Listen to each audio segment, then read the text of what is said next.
Baik, assalamualaikum warahmatullahi wabarakatuh, Bapak Ibu guru semua.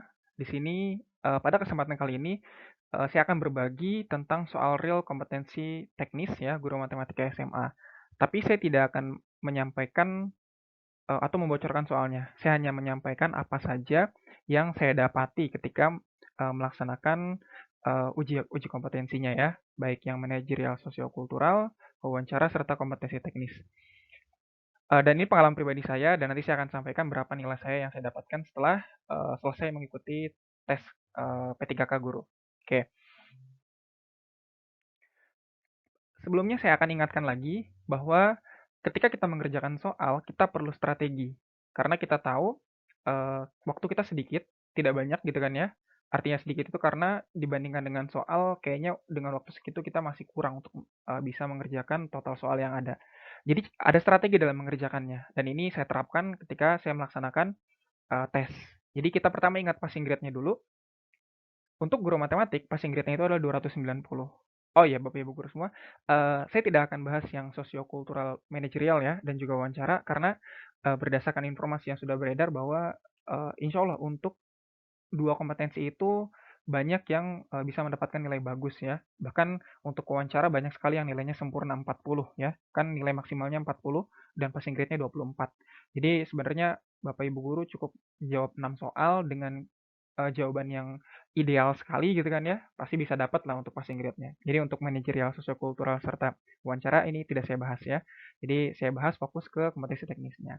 Kita kembali lagi di sini untuk guru matematika SMA, itu kan 290 ya, 290. Sebenarnya kita tidak perlu benar semua, ya, tidak perlu benar semua dan Bapak Ibu cukup menjawab kalau 290 kita bagi 5, karena nilai satu jawaban benar itu kan 5 ya, kalau salah 0 kan poinnya, itu Bapak Ibu guru cukup menjawab 58 soal benar. Ya, 58 soal benar. Tidak mesti 100. Artinya, ketika Bapak Ibu guru bisa mengerjakan, pasti ada soal. Artinya, banyak soal yang pasti bisa dikerjakan dan kita yakin jawaban itu benar. Ya, untuk soal-soal matematika yang hitungan biasanya itu kita yakin benar gitu. Panen di sana kalau bisa. Kemudian ketika sudah jenuh, kita bisa loncat. Nanti ada pilihan menu untuk melihat soal, kita bisa loncat ke soal nomor 100. Supaya kita tahu nanti di soal 100 itu apakah masih hitungan ataukah sudah berubah. Tentang teori belajar kah atau tentang pedagogik kah gitu ya. Jadi kita bisa random nomor berapa yang mau kita kerjakan. Dan itu strategi yang saya pakai tadi. Gitu ya. Jadi saya pakai ketika mengerjakan kompetensi teknis, saya tidak berurutan gitu. Saya loncat dari soal ke udah 50 soal, saya kerjakan, saya loncat ke nomor 100, terus saya mundur. Mundur 99, kemudian saya jenuh lagi karena banyak soalnya monoton itu terus gitu ya. Saya balik lagi lanjutkan soal yang tadi. Misalkan tadi saya stop di 50, ini saya lanjut ke 51. Ternyata masih banyak soal-soal yang ternyata kalau kita kerjakan tuh bisa cepat menyelesaikannya. Nah, jadi sekali lagi kita tidak terpatok harus menyelesaikan, artinya semua harus bener gitu. Nggak usah ya, artinya kita coba cek dulu soal mana yang sekiranya kita bisa jawab cepat. Oke ya.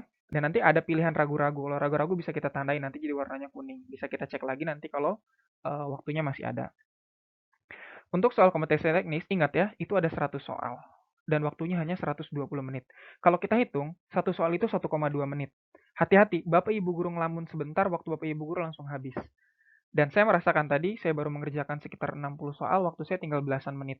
Akhirnya strategi saya mundur ke nomor 100. Ternyata soalnya soal teks bacaan. Jadi bisa lebih cepat. Saya baca satu kali, kemudian langsung jawab optionnya.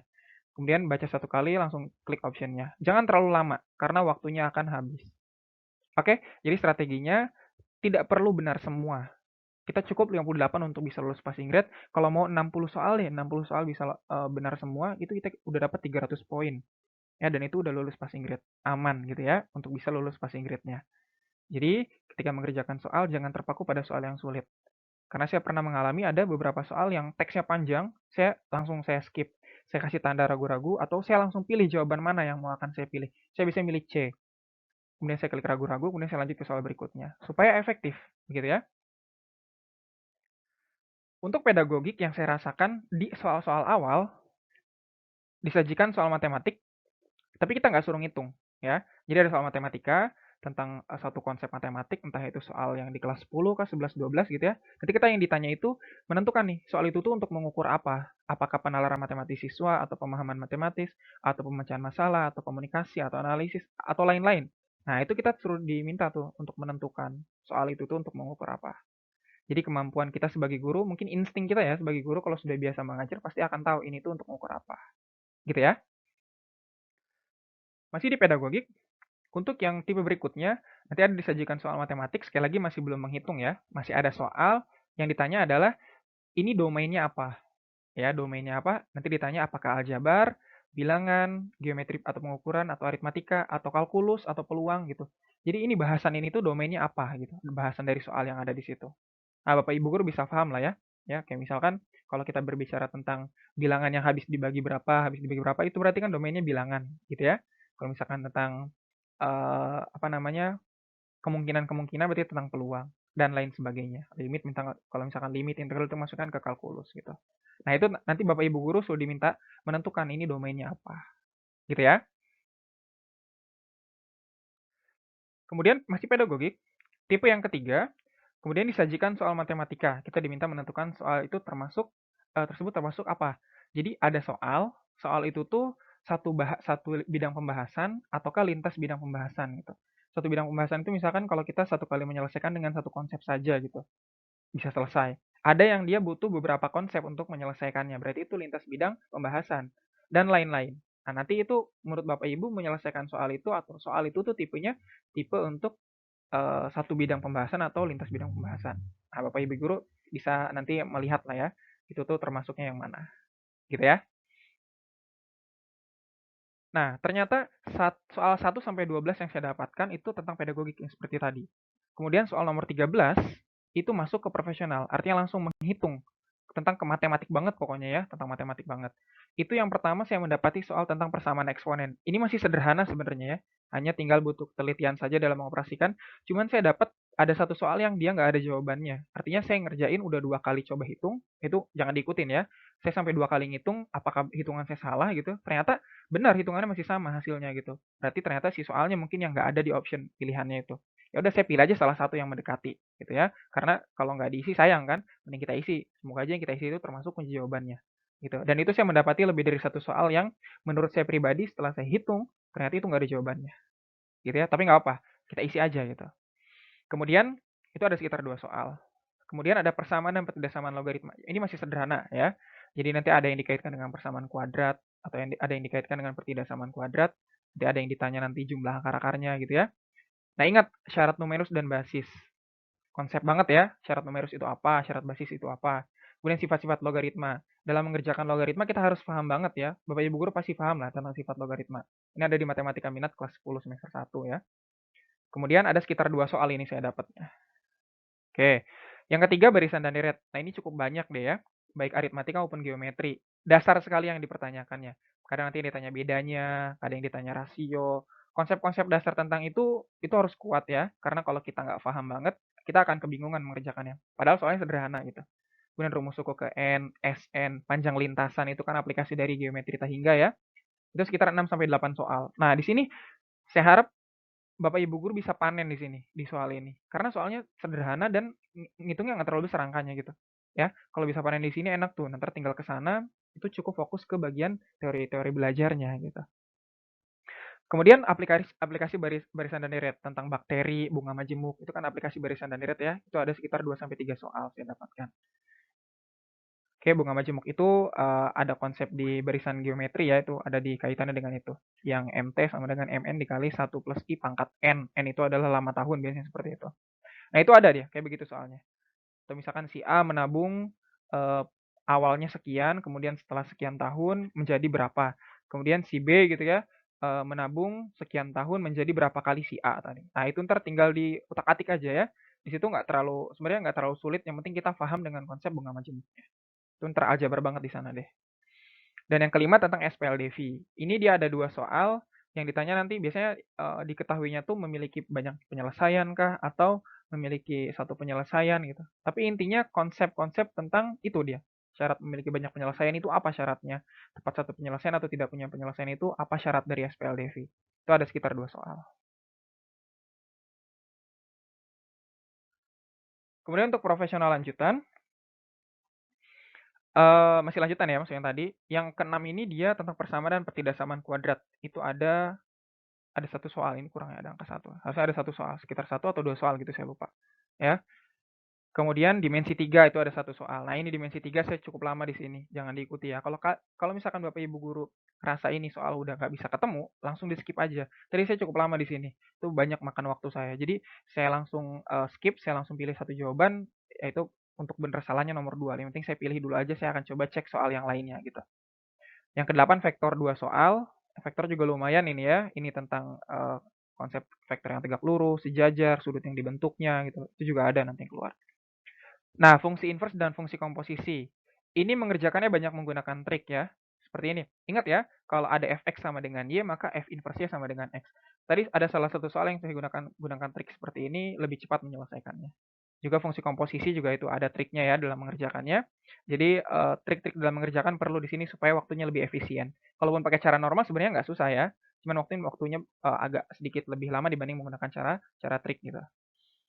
10 polinom. Nah, polinom ini pelajaran kelas 11 matematika peminatan ya. Nah, di sini tentang teorema sisa. Ada tuh jika dibagi dengan ada dua polinom, jika dibagi dengan apa hasilnya apa gitu kan ya. Kemudian teorema faktor tuh nanti ada tentang akar-akar gitu ya, entah jumlah akar-akarnya berapa atau jumlah pembuat nolnya gitu. Itu nanti ada soal seperti itu. Itu ada dua soal kalau nggak salah. Kemudian SPLTV yang dimodifikasi. Nah, ini SPLTV-nya sederhana kelihatannya ya, cuman memang butuh ketelitian karena dia dikaitkan dengan, bentuk aljabar 3 suku ya. Jadi aljabar, 3 variabel maksudnya ya. Jadi SPLTV ini yang sudah dimodifikasi, ini ada satu soal. Tadi saya cukup lama juga riset, cuman alhamdulillah ketemu gitu, tapi nggak tahu itu bener atau salah gitu ya. Saya coba hitung dan alhamdulillah ketemu ada jawabannya gitu. Nomor 12 tentang program linear. Nah, ini program linear ini ada beberapa soal yang saya skip juga karena terlalu panjang, saya nanti habisin waktu gitu ya. Cuma beberapa soal yang nggak begitu lama saya, cek gitu, ternyata langsung ketahuan jawabannya gitu. Nanti di sana menentukan model matematika. Nah, ini bisa ya. Kemudian juga menentukan nilai maksimum. Nah, di sini ada satu soal yang saya nggak ada jawaban di option-nya. Saya ketemunya, yang diminta itu nggak ada di option gitu jawabannya. Udah saya hitung juga gitu. Udah akhirnya saya, pilih aja salah satu gitu, yang sesuai dengan hitungan saya mungkin, tapi bukan yang sebenarnya yang ditanyakan. Misalkan yang ditanyakan itu tentang A, saya ngitung A dapatnya sekian gitu, tapi di option nggak ada. Tapi yang B itu ada di option, ya udah saya pilih yang B aja gitu, tentang mencari si B-nya. Ya mungkin itu kebalik mungkin pertanyaannya, positif saya begitu. Ada 2 soal yang nggak ada jawabannya tadi itu. Kemudian penyebab maksimumnya. Penyebab maksimum itu misalkan apakah jumlah si X-nya atau jumlah si Y-nya gitu. Nah ini program linear ada di kelas 11. Gitu ya. Kemudian masih lanjut, ada matriks. Matriks ini udah pernah saya bahas di video sebelumnya tentang trik dalam menentukan determinan. Ya, jadi triknya sudah pernah saya kasih tentang menentukan determinan. Silahkan cek lagi. Atau misalkan Bapak Ibu guru bisa mencari sifat-sifat determinan ya. Yang determinan A kali B itu jangan A kali B dulu dicari, tapi cukup determinan A dikali determinan B. Nah, salah satunya seperti itu. Bisa nanti determinan A inverse. Jangan dicari A inverse-nya dulu baru determinan. Cukup menggunakan sifat determinan A inverse itu sama dengan 1/determinan A. Dan lain sebagainya. Sifat-sifat itu mohon untuk difahami. Karena menggunakan trik tadi itu akan efisien mengerjakan soal-soalnya. Kemudian ada lagi syarat agar memiliki inverse atau nama lainnya matriks yang non singular ya. Nah, ini apa syarat memiliki inverse? Kalau matriks yang tidak memiliki inverse kan determinannya sama dengan nol. Kalau dia memiliki inverse berarti dia determinannya tidak sama dengan nol. Nah, itu syarat-syarat seperti itu udah harus tahu sebenarnya gitu ya. Itu biar kita nanti memudahkan dalam mengerjakan soal. Karena di soal cuma dikasih clue matriks ini tidak memiliki inverse, agar memiliki inverse apa gitu kan tuh. Ah, berarti kita langsung kepikiran kalau agar dia memiliki inverse berarti syaratnya apa? Syaratnya dia punya determinannya tidak nol gitu. Trigonometri, 3 atau 4 soal, ini cukup rumit. Saya ngitung satu, kemudian nggak ketemu, saya lewat. Yang kedua juga nggak ketemu lagi, saya lewat. Cuma ada satu soal yang saya tebak lah gitu ya. Pokoknya untuk soal trigonometri tuh rata-rata saya tebak. Nggak masalah ya, pokoknya cuma 3-4 soal gitu kan. Kita masih punya 96 soal yang lainnya. Jadi jangan terlalu terpaku di situ. Kita masih punya soal-soal yang lain. Ingat, kita butuh cukup 58 soal untuk bisa passing grade atau 60 soal deh biar kita di atas passing grade. Ya, jadi ada soal-soal yang kayak gini yang susah nggak usah terlalu lama-lama, skip-skip aja langsung. Kemudian persamaan trigonometri ini juga ada ya. Nah, ini dia persamaan elips dan juga parabola. Kalau yang elips ini saya tebak-tebak ya, karena saya nggak tahu pastinya berapa. Cuman saya hitung-hitung ada sih jawabannya gitu ya. Udah saya pilih aja itu. Tapi entah itu benar atau salah gitu. Parabola ini saya skip karena saya lupa gitu menentukan titik fokus bagaimana. Saya skip gitu ya. Saya pilih aja bebas langsung optionnya yang mana. Kemudian bangun datar ada satu soal tentang trapesium. Ini saya ingatnya soal soal UN SMP ya. Saya coba menggunakan rumus itu ada sih jawabannya gitu ya. Tapi nggak tahu, sekali lagi nggak tahu jawaban saya benar atau salah. 18 BRSD, bangun ruang sisi datar diminta volumenya. Nah, ini bangun ruang sisi datar ini tentang prisma dia. Nah, prisma ingat ya, prisma itu bangun ruang yang bagian tutup dan alasnya dia kongruen. Nah, hati-hati ya, nanti bentuknya dia nggak selalu bagian tutup dan alasnya ada di bawah sama di atas. Ya, itu hati-hati. Peluang, wah ini cukup banyak peluang pokoknya ya. Peluang yang cukup banyak, entah nanti dia tentang satu dadu yang 6 sisi setimbang atau satu dadu 4 sisi setimbang, nanti dibandingkan gitu kan untuk mendapatkan peluang satu mata dadu mana yang lebih besar dari yang 6 sisi atau yang 4 sisi. Itu ada soalnya seperti itu. Kemudian yang terakhir adalah, nah ini peluang binomial. Peluang binomial ini keluar dia, masuk di peluang kan dia ya, peluang binomial. Nah, ini dipelajari nih, tolong dipelajari. Karena saya juga pernah ngajar kelas 12 ya, ngajar kelas 12, jadi sedikit banyak saya masih ingat lah ya tentang peluang binomial. Jadi saya coba hitung-hitung, sekali lagi saya hitung ada jawabannya, cuman entah itu benar atau salah gitu. Dan yang paling ini di luar dari pembahasan yang reguler ya, karena ini tentang pigeonhole principle. Ini saya dulu pernah ngajar untuk anak-anak yang mau lomba. Ini tentang prinsip apa namanya sarang burung merpati kalau nggak salah ya. Nah, ini namanya pigeonhole principle. Ada satu soal yang keluar. Saya ingat, oh ternyata gini loh gitu ya soalnya. Nah, ntar Bapak Ibu guru cari deh tipe soal tentang pigeonhole principle. Oke, itu saja yang bisa saya bahas tentang profesional. Ternyata selanjutnya ada lagi tentang teori belajar. Dari soal nomor 80-an sampai 100, nah tadi kan saya bilang di awal ya, saya tuh dari nomor 50-an itu udah langsung saya skip. Saya langsung loncat ke 100. Ternyata isinya teori belajar. Itu bisa bisa apa ya, bisa merefresh kita, nggak terlalu banyak mumet ngitung lagi. Kita baca teks lagi gitu kan ya, langsung saya baca satu kali, langsung pilih.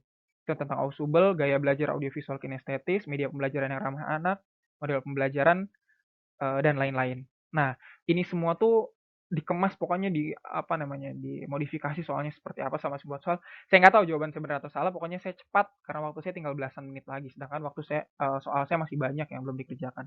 Saya langsung gimana caranya bisa dikerjakan semua dengan waktu yang tersisa. Alhamdulillah bisa kejawab semua dengan sisa kurang lebih 2 menit, saya cek-cek lagi jawaban yang masih orange tadi, kemudian selesai. Dan terakhir ternyata saya bisa lihat di apa namanya selesai ini dan saya bisa lihat ternyata nilai akhir saya adalah seperti ini. Nah, ini nilai saya.